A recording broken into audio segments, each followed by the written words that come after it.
요한복음 5장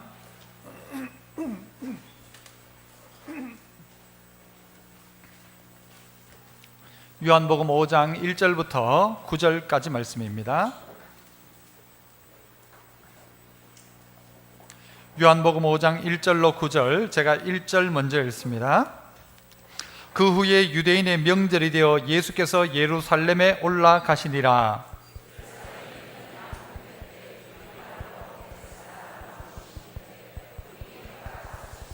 그 안에 많은 병자, 맹인, 다리 저는 사람, 혈기 마른 사람들이 누워 물의 움직임을 기다리니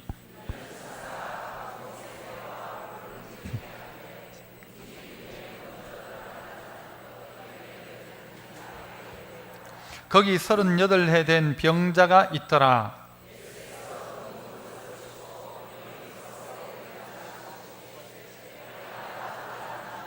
병자가 대답하되 주여, 물이 움직일 때에 나를 못에 넣어주는 사람이 없어 내가 가는 동안에 다른 사람이 먼저 내려가나이다. 같이요. 그 사람이 곧 나아서 자리를 들고 걸어가니라. 이 날은 안식일이니. 아멘. 할렐루야. 찬양대에서 찬양으로 하나님께 영광 올려드립니다.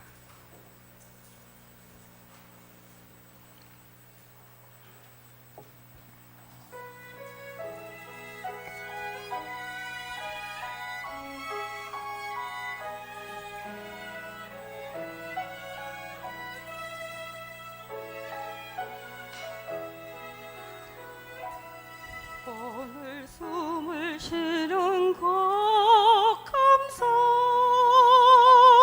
나를 구원하신 것 감사, 내 뜻대로 안 돼도 주가 인도하신 것 모든 것 감사, 내게 주신 모든 것 감사, 때론 가져가심도 감사, 내게 고난 주셔서 그 뜻 알게 하신 것 모든 것 감사.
아멘. 감사합니다. 찬양이 정말 우리의 진솔한 고백처럼 들리고 더 특별한 감사가 있는 것 같습니다. 감사드립니다. 오늘 맥주 감사 주일입니다. 오늘 저는 그래서 나의 베데스다라는 제목으로 말씀을 함께 나누고자 하는데요, 여러분이 본문을 읽으셨습니다마는 이 베데스다는 이스라엘의 성 예루살렘 성 양문 곁에 있는, 양문 두 쪽 문이 아니고 양의 문입니다. 이스라엘에서 제사를 드리려면 양들을 잡아야 하지 않습니까? 그런데 온 동네로 다니면 막 길이 전부 다 뭐 양똥에다가 그렇지 않겠습니까? 그러니까 양들이 다니는 문을 만들어 놓고 양의 문이라고 해놨습니다. 그 양문 겉에 뭐가 있었는가 하면 연못 하나가 있는데, 그 연못 주변에는 이 정자, 우리말로 하면 정자지요, 이런 거 한 5개 정도가 있었다 합니다. 그곳에 많은 병자들이 그곳에서 물이 동하면, 그 연못에 물이 동하면 거기에 처음 들어가는 사람은 무슨 병에 걸렸든지 낫는다는 내려오는 전설에 의해서 사람들은 그 주변에 많이 모여 있었고, 그곳에 예수님이 찾아오셔서 38년 된 병자를 고쳐줬던 그런 내용이 오늘 본문 내용 전체입니다. 그런데 이 베데스다, 이 뜻이 무엇인가? 성경에 나오는 이 벳이 들어간 것은 어느 집이라는 뜻이죠. 베이트, 집입니다. 베들레헴 해도 그 떡집, 그래서 벳레헴이죠. 오늘 이 베데스다는 뭐냐면 벳 더하기 헤세드라는 말입니다. 헤세드는 우리가 알고 있는 대로 자비, 은혜 이런 뜻이죠. 그래서 이걸 합치면 무슨 뜻입니까? 자비의 집, 은혜의 집, 이게 베데스다입니다. 그런데 말은 베데스다인데, 말은 은혜의 집인데, 이 은혜의 집에 정말 많은 사람들이 모여 있었습니다. 오늘 또 이 자리에, 오늘 특별히 맥주 감사 주일 예배를 드리러 온 여러분들이 어떤 마음으로 이 자리에 있는지 모르지만, 이 자리에 나온 우리 모두는 베데스다 연못가에 있었던 그 사람들하고 별반 다르지 않다고 생각합니다. 다 병자들입니다. 다 연약한 자들입니다. 경제적인 문제, 또 관계의 문제 가운데 있는 분들이 꽤 많이 있을 거라고 생각합니다. 이 안에 계신 분 중에 나는 아무 병도 없다 하시는 분이 있다면 제가 무슨 병에 걸렸는지 제가 찾아드리겠습니다. 우리 모두는요, 한 가지씩 이상의 병들은 다 가지고 있습니다. 연약함의 문제를 하나씩은 다 가지고 있다는 것입니다. 여러분, 내 발톱 밑에 있는 가시 보다가 남의 가지고 있는 큰 문제의 병, 그게 크다고 생각하십니까? 사람들은 실제 그렇지 않습니다. 아무리 누군가가 큰 병, 중병에 걸렸어도 내 발톱 밑에, 손톱 밑에 가시가 훨씬 더 아프게 다가오는 것입니다. 왜냐하면 내 문제니까. 그런데 오늘 베데스다는 어떤 문제를 가지고 있는가 하면, 문제점이 있는가 하면 1등만 그 자리에 들어간다는 것입니다. 1등만 그 자리에 들어가서 고침받고 나머지는 고침을 받지 못한다는 것입니다. 그렇다면 여기가 과연 자비의 집 맞는가? 은혜의 집이 맞는가라는 것입니다. 한 명만 들어가서 고침받는 그 자리가 어떻게 자비인가라는 것입니다. 오늘 이 예배에 나왔지만 딱 한 명만 은혜 받는다라고 한다면 거기가 어떻게 자비의 집이냐는 것입니다. 여러분, 여기가 과연 자비의 집입니까? 아니면 전설의 집입니까? 여기는 전설의 집입니다. 전설의 집. 어떤 전설? 1등만 들어가서 낫는다. 한때 어떤 개그맨이 그런 이야기를 했었죠. 1등만 기억하는, 혹시 기억나십니까? 뒤에 뭐라고 했나요? 더러운 세상 그랬어요. 1등만 기억하는 더러운 세상. 만약 오늘 이 베데스다가 1등만 들어가서 고침받는 자리라고 한다면 그 자리는 여러분 자비의 집이 아닙니다. 어떻게 그 자리가 자비의 집이 될 수 있습니까? 오늘 예배에 나오신 분들 가운데도요, 다양한 모습이 있을 겁니다. 어떤 분은 한 주간 지난 6개월의 삶 가운데 승리하고 이 자리에 와서 하나님 정말 감사합니다, 지난 달 가운데 있었던 일을 인하여 감사합니다라는 마음으로 이 자리에 있는 분도 있지만, 어떤 분은 실패하고 좌절과 절망 속에 있는 분도 있을 거예요. 우리 교회는 뭐 그렇지 않습니다만은요, 교회마다 이런 기둥들이 있잖아요. 그런 교회들이 많잖아요. 꼭 기둥 뒤에 숨어 있는 사람이 있습니다. 그래서 누구 얼굴을 못 보는가, 목사 얼굴을 안 보고 싶은 사람이 있어요. 그 말은 바꿔 말하면 목사 얼굴도 그렇지만 하나님 얼굴도 보는 게 부끄럽고 미안하기도 하고, 그래서 이 예배 중에 계속 고개를 숙이고 있는 사람도 있을 수 있다는 것입니다. 오늘 뭐 예를 들면 요 자리 말고 중층에 계신 분들은 제 눈에서 좀 벗어난 분들이 꽤 많을 거예요, 그죠? 제가 설교하다가 위를 잘 못 보잖아요, 사실은. 지금처럼 본 날이 별로 없을 거예요. 내가 그 얼굴을 보기 힘든 거예요.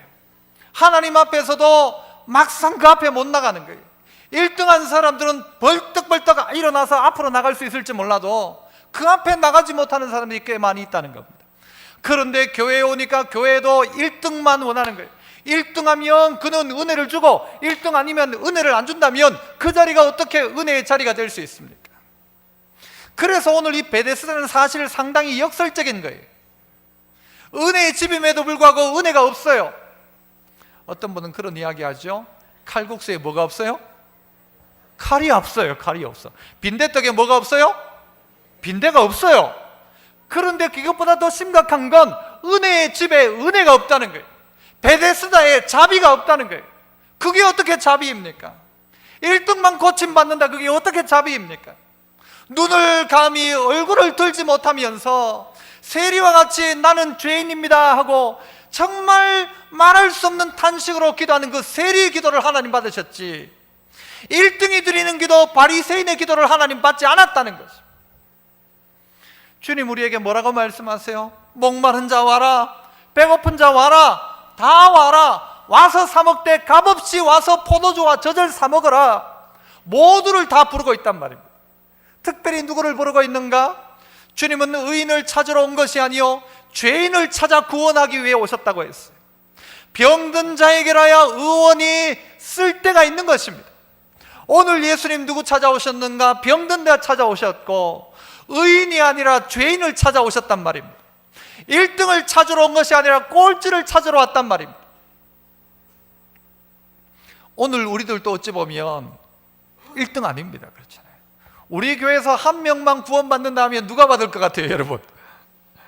여러분, 저는 워낙에 누구라고 좀 이야기해 줬으면 좋겠는데 1등만 받는다면 누가 갈 것 같아요? 아이고, 뭐 저도 아닙니다, 사실은.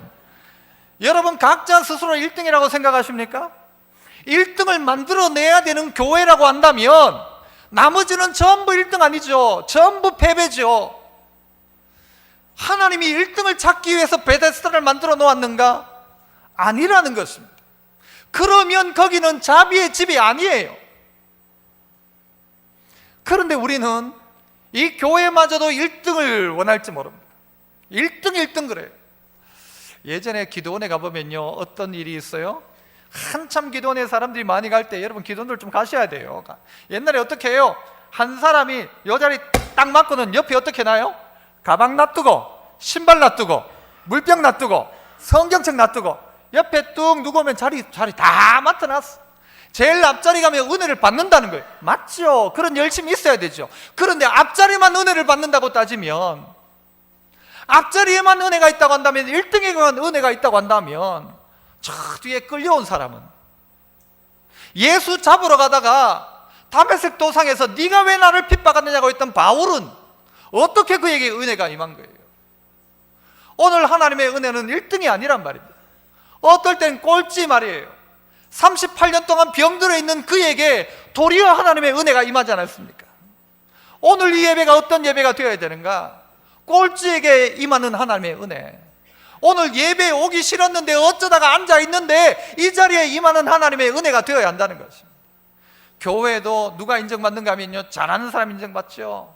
맥주 감사주일 때 막 헌금 1등하면 얼마나 좋아요. 그게 귀한 일이죠. 하지만 그 사람만 구원받고 그 사람만 은혜만 임한다면 나머지는 모두 실패가 되는 것 아닙니까? 하나님의 방법은 이게 아니라는 것입니다. 우리는 어디를 따라가고 있습니까? 이 전설은 아마도요, 사람들이 어느 정도는 만들어낸 이야기일 수도 있을 것입니다. 그래서 여러분의 성경을 보면 3절 뒷부분부터 이 갈로가 쳐져 있죠, 그죠? 여러분 갈로 쳐져 있습니까? 안 쳐져 있습니까? 여러분 성경에 쳐져 있을 겁니다. 쳐져 있고 거기에 번호가 붙어 있어요. 몇 번이라고 붙어 있습니까?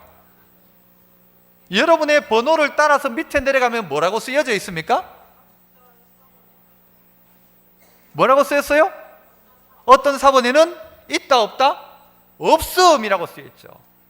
어떤 사본에는 있고 어떤 사본에는 없다는 말이에요. 성경 또 여러분 읽다가 보면 뭐 27절 해놓고 없음이라고 된 게 있죠. 이런 건 어떤 건가 하면 성경은 원본이 없습니다. 전부 다 필사본이에요. 그 전부 뺏겨 쓴 걸 가지고 보고 있었는데 이것보다 더 먼저 걸 찾아낸 거예요. 우리나라도 최근에 어떤 일이 있었죠? 흥부전. 이게 우리가 이때까지는요 전부 다 연시로 알고 있었는데 이것보다 더 이전 걸 찾아낸 거예요. 그게 저 북한 쪽에 있는 거예요. 그게 더 오래된 책의 더 원본에 가깝다는 거예요. 그래서 성경도 더 원본을 찾아보니까 어떤 성경에는 그 구절이 원본에 가까운 성경이 그 구절이 없는 거예요. 후대가 만들어 놓은 거예요. 그러면 그걸 우리가 다시는 그 절을 지우고 다 땡기고 못하니까 그 27절은 없음 하는 거예요. 그것처럼 오늘 성경도 어떤 사본에는 없는 거예요. 어떤 사본에는 있고, 그러니까 이건 어떻게 해놓은 갈로 속에 해놓고는 어떤 사본에는 없음 해놨는데, 미국에 있는 성경책 중에는요 많은 성경책이 이 갈로 속에 있는 것을 다 없애서 버렸습니다.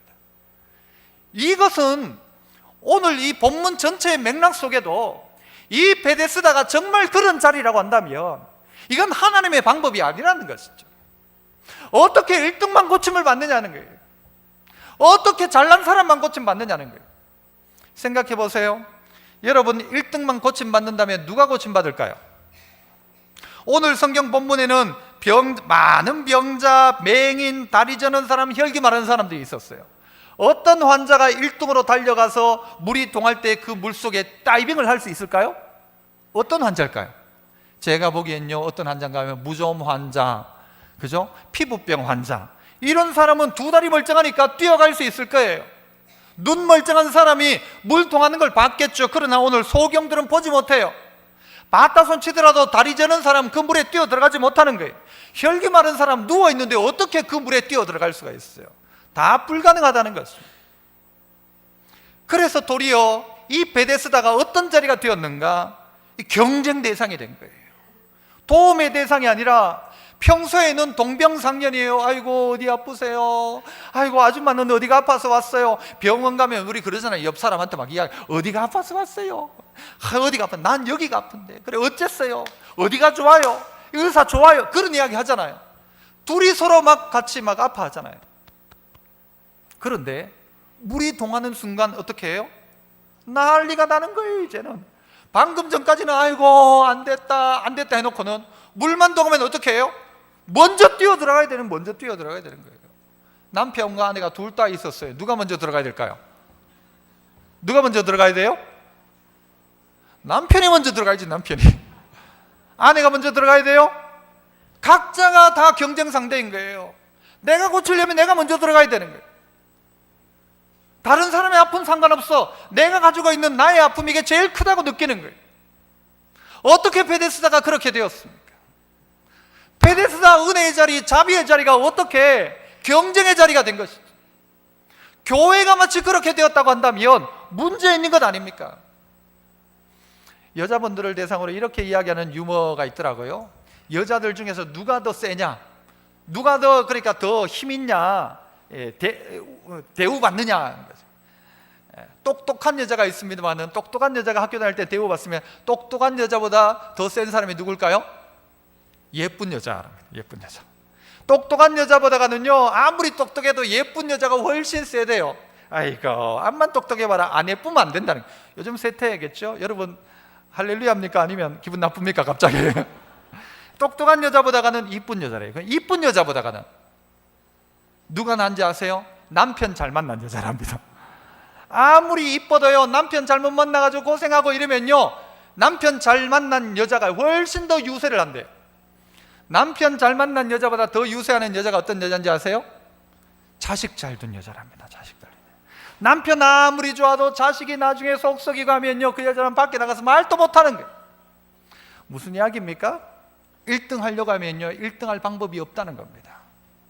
똑똑한 거, 여러분 서울대 갔다, 서울대 간 사람들 중에요 서울대 학생들, 많은 서울대 학생들이요 전부 다 자기 자존심 상한대요. 이때까지 1등 하던 내가 서울대 가는 순간 1등을 못하는 거예요. 아니 평생 1등 했는데 학교에서 막 수제 소리 들었는데 서울대 들어가는 순간 자기는 1등을 못한 게 내가 이렇게 바보였나 이런 생각을 한대요. 여러분 그런 생각 해본 적이 없죠? 그 1등이란 것은요, 결국은 빼앗기는 1등입니다. 앞에 아무리 사람 다 사라져도 1등은 다시 나오게 되어 있어. 똑똑한 여자 다시 나옵니다. 이쁜 여자, 시대가 지나가 보십시오. 이쁜 것 지나갑니다. 새롭게 나옵니다. 1등 할 수 없다는 거예요. 그런데 이 경쟁을 부추기고 있는 세상이 이 베데스다란 말입니다. 어떻게 하면 1등으로 들어갈까? 그래서 어떻게 해요? 그 사람이 없어지면 되지. 저 사람 없으면 내가 1등인데, 그래서 1등 되었다 생각하는데 나보다 먼저 뛰어 물속에 들어가는 사람이 있더라는 거예요. 시험을 쳤는데 최종으로 2명이 붙었어요. 2명이. 이 2명 중에 1명이 이제 면접을 해가지고 1명이 뽑혀요. 여러분 어떤 마음 드세요? 야, 그 한 사람 오다가 막 차 빵꾸나 나쁘라, 그런 마음 안 들어요 혹시? 야, 그 사람만 없으면 내가 될 건데, 그 사람만 없으면 내가 붙는데, 저 사람만 없으면 내가 될 건데, 저 사람만 없으면 내가 은혜를 받을 건데. 하나님의 은혜 앞에도 다 이렇게 이야기하고 있다는 것입니다. 그의 38년에 병들었던 인생의 결론이 뭔가 하면 은혜가 없다는 거예요. 38년간 병들어 있었고 베데스다 주변에 주구장창 지키고 있었지만 그의 인생의 결론은 모두가 경쟁 상대인 거예요. 나를 도와주는 애는 아무도 없는 거예요. 그런 인생을 살고 있더라는 것입니다. 모두가 1등 하려면 이렇다는 것입니다. 1등 못한다는 것이죠. 여러분, 저를 비롯해서 성도 여러분, 우리 다 어떤 사람이 깔아주는 사람 아니에요? 깔아주는 사람, 우리. 그죠? 어떻게 깔아줘요? 학교에서 내가 충분히 1등 할 수 있지만 내가 어떻게 해요? 깔아줘서 누가 1등 해요? 그 사람이 1등 하는 거예요. 깔아주는 거, 이거 보통 어려운 거 아닙니다. 나도 1등 할 수 있는데 깔아주는 거예요. 마치 그럴 때가 있습니다. 사실은 모두가 1등을 찾는 세상 너무 힘든 것 같아요. 우리나라의 공무원 시험이든 시험 문제가요, 저는 너무 터무니없다고 생각해요. 너무 까다로울 수밖에 없는 게, 많은 사람이 모이니까 무조건 어쨌든 1등을 찾아내야 되니까 문제를 벨벨벨벨 꼬아가지고는요, 아무 필요도 없는 문제를 막. 애들 학교 시험도 그래요. 우리 애 요즘 중학교 1학년 국어책을 보니까 얼마나 어려운지 몰라. 이건 난 한 고등학교 3학년 때 했던 것 같은데, 중학교 1학년짜리를요, 문제가 막 얼마나 어려운지 막 너무 어려워요. 왜? 1등을 만들어내려고 하니까 그런 거예요. 1등이 필요한 게 사실은 아닌데, 그러니까 모두는 패배자가 되고 피해자가 되고 1등 한 명 또 안절부절 못하는 거예요. 언제 이 1등이 뺏길까? 물이 언제 동할 줄을 모르는 것처럼 물 동하면 뛰어 들어가야 되는데 정신 바짝 차리고 있어야 되는 거예요. 옆 사람하고 친구처럼 있었지만 옆 사람을 밟아야 그 자리에 들어갈 수 있는 거예요. 거기가 어떻게 자비의 집이 될 수가 있냐고요. 요즘 청년들에게 그런 이야기를 하죠. 희망 고문이란 말을 해요. 희망 고문. 희망은 잔뜩 줘놨는데 이게 고문이에요. 고문. 딴 걸 못하는 거예요. 딴 걸 못해. 우리나라 요즘 사시제도가 이제 폐지됐다고 하죠. 거기에 인생을 걸었는데 될 것 같은 희망은 있는데 안 되는 거예요. 될 것 같은 희망은 있는데 안 되는 거예요. 이게 고문이란 말이에요. 인생의 고문. 은혜도 마치 이렇다면 줄 것처럼 해놓고는 안 주고, 가면 줄 알았는데 안 주고, 또 반면 또 우리들도 그런 거예요. 그런 희망도 없어. 내가 그 못 속에 들어갈 것이라는 희망이 없는 거예요. 왜? 나보다 먼저 들어가는 사람이 있으니까. 희망은 없는데 어디에 그 자리에 그냥 앉아 있는 거예요. 은혜 받기는 원해서 교회 주변에 와서 예배는 드리는데 그냥 앉아 있는 거예요. 나 기어코 하나님의 은혜를 받기를 원한다는 마음도 없어요. 나 안 된다. 내가 한 번, 2번 예배 드렸냐. 나 오늘만 그냥 예배 드리고 가는 거지. 라는 거예요. 그냥 이유 없이 그냥 앉아 있는 거예요. 베데스다 주변에 앉아 있고 어디 갈 데도 없고, 그러니까 오늘은 이 자리에 있어야 될 것 같으니까 앉아 있긴 한데 은혜 받을 거에 대한 기대함이 없이 이 자리에 앉아 있는 거예요.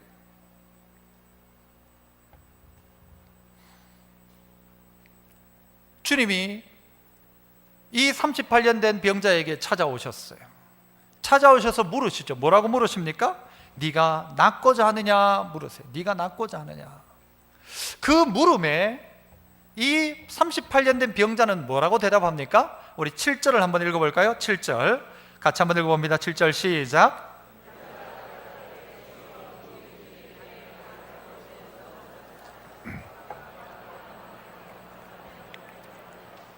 이 병자가 가지고 있는 마음의 상태예요. 주님이 이 병자에게 너 낫고자 하느냐 물었어요. 그럼 대답이 뭐여야 됩니까? 청문회처럼 예 아니요로 대답해야 돼요. 예 아니요. 낫고자 합니까? 예 아니요로 대답하면 되는 거예요. 사실은. 그럼 낫고자 하느냐 하는데 이 38년 된 병자의 대답은 뭔가 하면 주여 물이 움직일 때에 나를 못에 넣어주는 누가 없어요? 사람을요 우리 어감에서 인간으로 바꾸면 훨씬 낫게 들려집니다. 주여 물이 움직일 때 나를 못에 넣어주는 인간이 없습니다. 내가 가는 동안에 다른 인간이 먼저 갑니다. 이런 게 어디 있습니까? 38년 동안 이렇게 고생했으면 아니 저들이 좀 기다려줄 수도 있지. 나 누워있다고 그냥 그 인간들이 먼저 가고 넣어주는 인간도 없고 좀 가다 보면 다른 인간들이 먼저 들어가고 이게 말이 됩니까? 라는 것이죠. 이게 이 환자의 대답이었어요. 낫고자 하느냐 하는데 뭐 하고 있어요? 주변 사람들, 그 사람들 비난하고 있는 게 사실은. 이 문제는 무슨 문제라는 거예요? 이 인간들 문제라는 거예요. 이 옆에 있는 이 인간들이 문제라는 거예요. 내 옆에 있는 인간들이 문제라는 거예요. 이건 사회적인 악습이라는 거예요. 이 사회적인 문제지. 그래서 내가 고침을 못 받는다는 거예요. 내가 이렇게 성질이 나쁜 이유가 있다는 거예요. 왜? 마누라 때문이에요. 마누라 때문에. 세상 때문이란 거예요. 나라가 나를 이렇게 만들었다는 거예요. 제가 한때 폐 수술 때문에 병원에 한번 간 적이 있는데요. 병원에 가 있는데 제 옆자리에 청년 하나가 이제 오게 되었어요. 이 청년이 어떻게 병원에 왔는가 하면요, 목이 찔려가지고 온 거예요. 목이. 근데 어떻게 찔렸는가 하면은 그냥 공중전화에서 전화를 걸고 나오는데 느닷없이 아무 상관없는 일면식도 없는 사람이 그냥 자기를 찔렀다는 거예요. 찔렀는데 천만다행히 중요한 부위는 살짝 지나가서 여기가 찔려서 온 거예요. 왜 사람들이 그러냐는 것이죠. 왜 폭력적이 되고 아무 이유 없이 폭력을 행하느냐는 거예요. 아무 이유 없이 다 자기가 피해자라고 생각하는 거예요. 나는 세상의 피해자라는 거예요. 그래서 이 세상을 욕하는 거예요. 사람들 때문에 그렇다. 우리나라의 정치 때문에 그렇다. 뭐 어떤 사람은요 상관없는 대통령 때문에 그렇대. 대통령 때문에 온갖 핑계를 다 대면서 남들 이야기를 하는 거예요. 내가 갈 때 도와주는 사람이 없다. 이게 문제다. 그리고 내가 좀 가려고 하면 전부 다 그냥 먼저 가버린다. 그래서 오늘 내가 이 문제가 있다는 거예요. 여러분은 어떤 탓을 하고 계십니까? 주님은 그렇게 묻지 않았어요. 뭐 때문에 이러냐 묻지 않았어요. 낫고자 하느냐라고 물었어요. 찾아오신 주님은 어떻게 하셨어요? 이 38년 된 병자가 누운 것을 보시고 병이 벌써 오래된 것을 아시고 묻었단 말이에요. 보시고 아셨단 말이에요. 오늘 이 예배 가운데 여기가 베데스다라고 한다면 이 주변에 누워있는 여러분을 보시고 그 다음엔요 아시고 그리고 물으셨단 말이에요. 여러분이 어떤 사람인지 보시고 그 병이 얼마나 오래되었는지를 아시고 그리고 여러분에게 묻고 있는 거예요. 낫고자 하느냐? 여러분 믿음의 성도 여러분, 낫기를 원하십니까?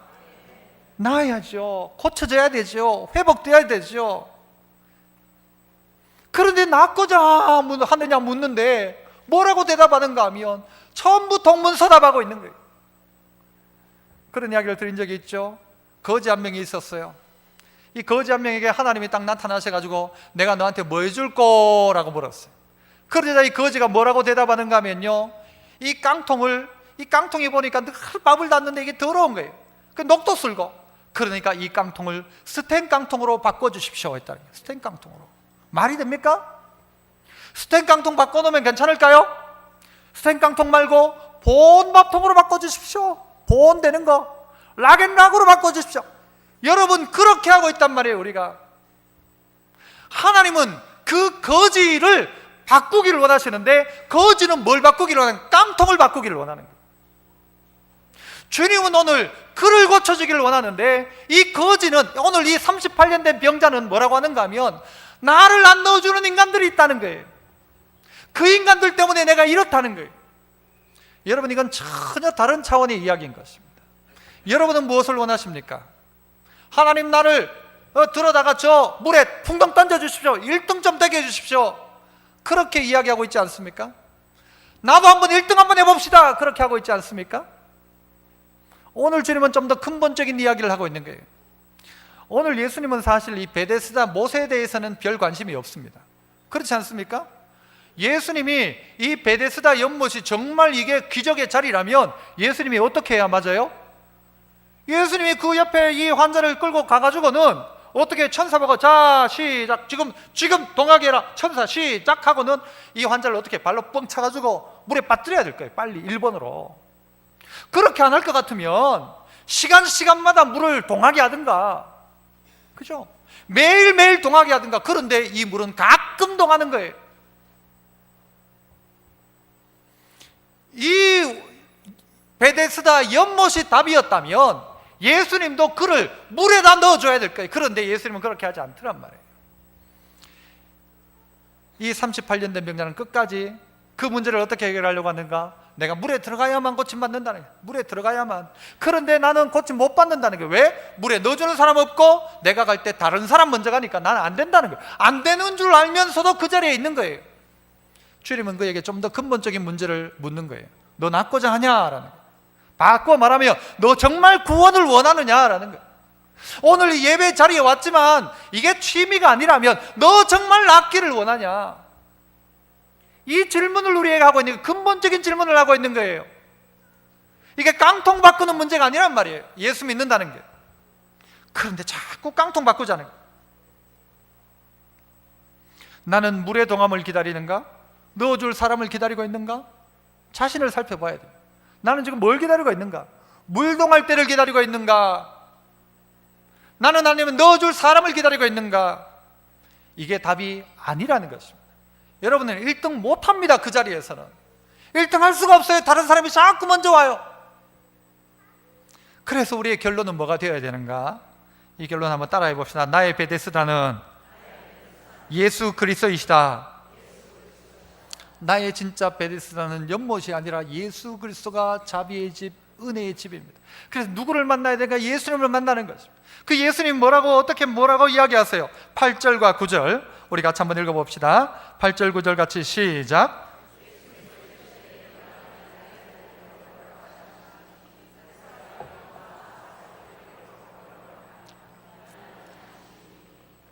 예수께서 이 38년 된 병자에게 뭐라고 이야기하시는가 하면, 일어나 네 자리를 들고 걸어가라 합니다. 그렇게 이야기하자 9절에 보니까 그 사람이 곧 나아서 자리를 들고 걸어갔다고 이야기합니다. 여러분, 일어나 네 자리를 들고 걸어가라 할 때 나아서 일어났습니까? 일어나니까 나았습니까? 나알랑말랑 하니까 일어났습니까? 일어날라 하니까 나았습니까? 잘 몰라요, 우리는. 그런데 이건 동시에 일어나는 일이라는 것입니다. 아니 38년 동안 누워있는 환자에게 일어나 가라 하면 내가 뭐 일어나기 싫어서 뭐 안 일어나는 줄 압니까? 라고 했을지도 모를 거예요. 누워있는 환자인 거예요. 그 보고 일어나 가라는 거예요. 안 가려고 해서 누워있는 겁니까? 아니잖아요. 자기도 일어나고 싶었겠지. 그러나 못하고 있었잖아요.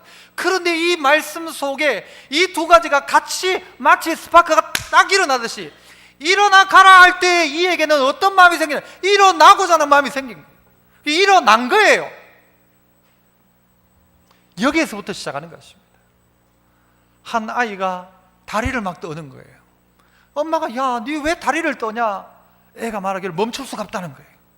그래가지고 엄마가 이 애를 데리고 이 병원 저 병원 신경과 심리상담 오만 걸 다 해봤는데도요, 다리가 계속 떠는 거예요. 이 다리를 고치질 못하는 거예요. 약도 없는 거예요. 어느 날 어느 병원에 가니까 의사가 고쳤어요. 어떻게 고쳤는가? 야, 다리 떨지 마! 다리 떨지 마 하니까요, 애가 다리를 딱 안 떠는 거예요.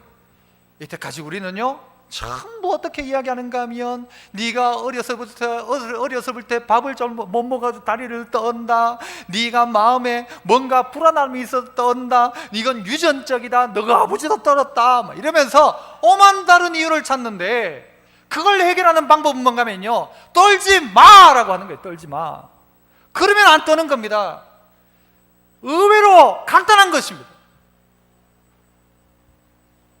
오늘 주님도 오늘 이 38년의 병자에게 다른 말 하지 않아요.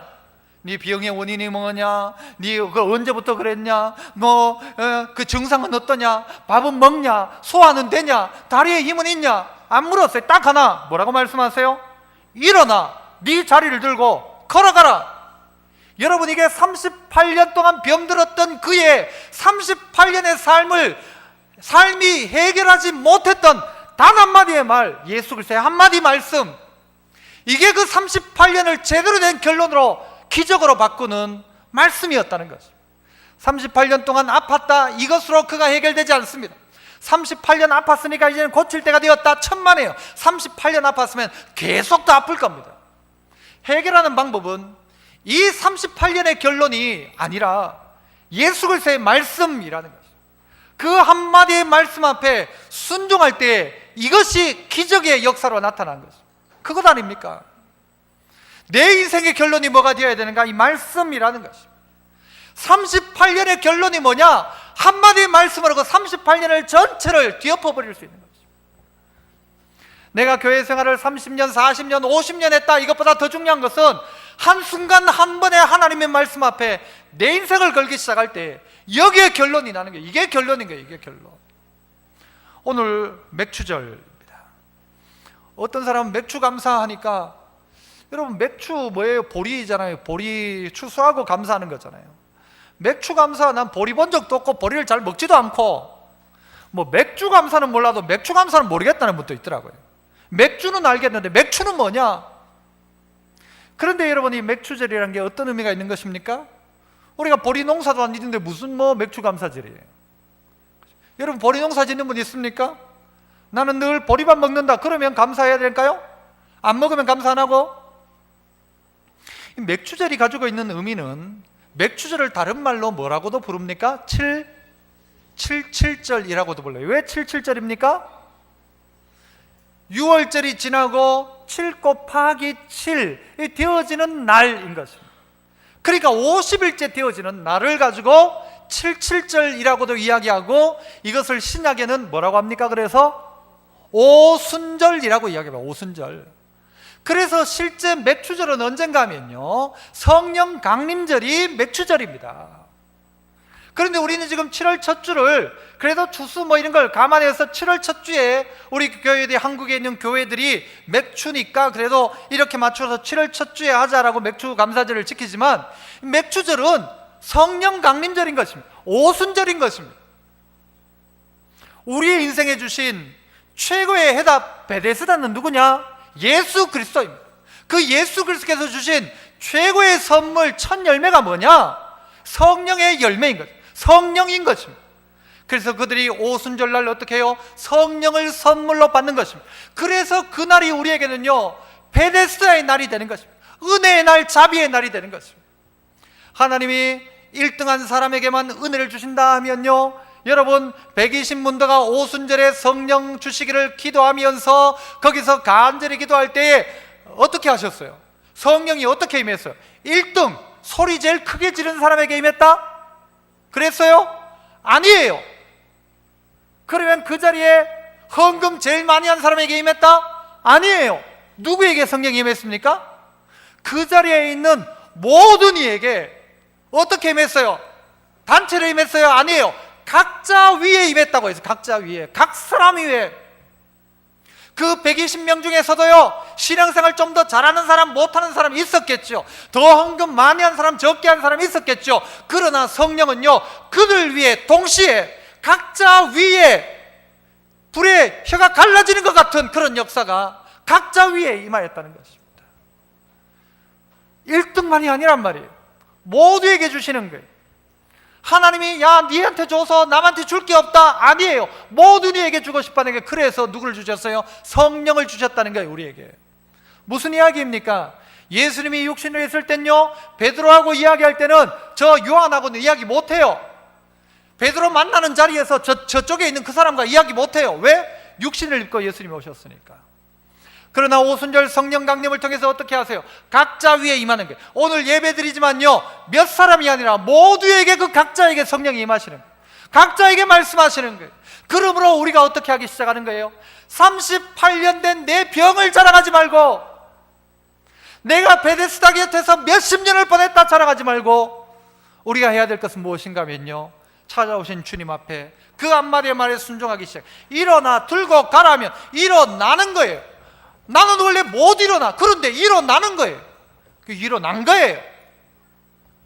갈릴리 가나 혼인잔치에 물이 포도주로 바뀔 때 언제 바뀐 거예요? 바뀐 걸 들고 갔어요? 들고 가다가 바뀌었어요? 먹을 때 바뀌었어요? 언제 바뀌었는지 몰라요. 하지만 누구는 알아요? 물떠온 하인들은 알았어요. 오늘 38년 된 병자는 아는 거예요. 주님이 일어나라 하실 때 벌떡 일어나고 싶었던 마음, 그 마음과 함께 어떻게 일어났다는 거예요. 그리고 들고 갔다는 거예요. 즉시로 나왔다는 거예요. 여러분, 이 역사가 그 베데스다 연못 가운데요, 절대 1등 못할 38년 된 병자, 그의 인간 능력으로는 절대 베데스다 못 갈 그에게 주님이 찾아오셔서 그를 만나주셨고, 그를 보셨고, 그를 아시고, 그에게 말씀하고 계세요. 오늘도 우리에게 동일하게 말씀하고 계십니다. 낫고자 하느냐? 너 일어나 자리를 들고 걸어가라. 이 주님의 이 메시지 하나, 이게 인생을 바꾸는 결론인 것입니다. 여러분이 아무리 몇 년 동안 있었다 할지라도 인생의 결론은 내가 말씀 앞에 순종하느냐, 이게 결론이지, 이게 결론이 나지, 이거 아닌 이상, 말씀에 순종하지 않는 이상 그의 인생의 결론 없습니다. 베데스다가 아닙니다. 전설의 집입니다. 경쟁의 집밖에 되지 않습니다. 진정한 오늘 베데스다는 예수님인 것입니다. 나의 베데스다는 예수 그리스도인 것입니다. 그래서 이 오늘 오순절 맥주 감사절로 지키는 이날 가운데 하나님 내게 성령으로 나를 찾아와 주시고, 내가 주님을 만나 내 가운데 진정한 자비의 집, 은혜의 집, 그 은혜를 누리는 예수 그리스도의 명령 앞에 그 한마디의 말씀이 내 인생의 결론이 되어지는 나의 삶 되게 하옵소서 기도하시는 이 베데스다의 주인공들 다 되시기를 축복합니다. 기도하겠습니다. 은혜로우신 하나님 아버지, 수고하고 무거운 짐진 자들아 다 내게로 오라 했지, 돈 많은 자 와라, 잘생긴 자 와라 하지 않고 모두 오라고 말씀하셨던 주님, 오늘 베데스다 연못 가운데 있지만 1등하지 못하는 우리지만 이런 나를 향하여 찾아오셔서 나를 보시고 아시고 낫고자 하냐 말씀하시고, 일어나 자리를 들고 걸어가라고 말씀하시는 주님을 만나는 이 시간 되게 하여 주시옵소서. 120명에게 동시에 임하셨던 성령의 역사가 오늘 나의 심령 가운데도 찾아오시고 말씀하심으로 말미암아 벌떡 일어나는 기적의 주인공, 베데스다의 진정한 주인공 예수 만나는 우리 모두가 되게 하여 주옵소서. 예수님 이름으로 감사 기도합나이다. 아멘. 우리 찬송하시면서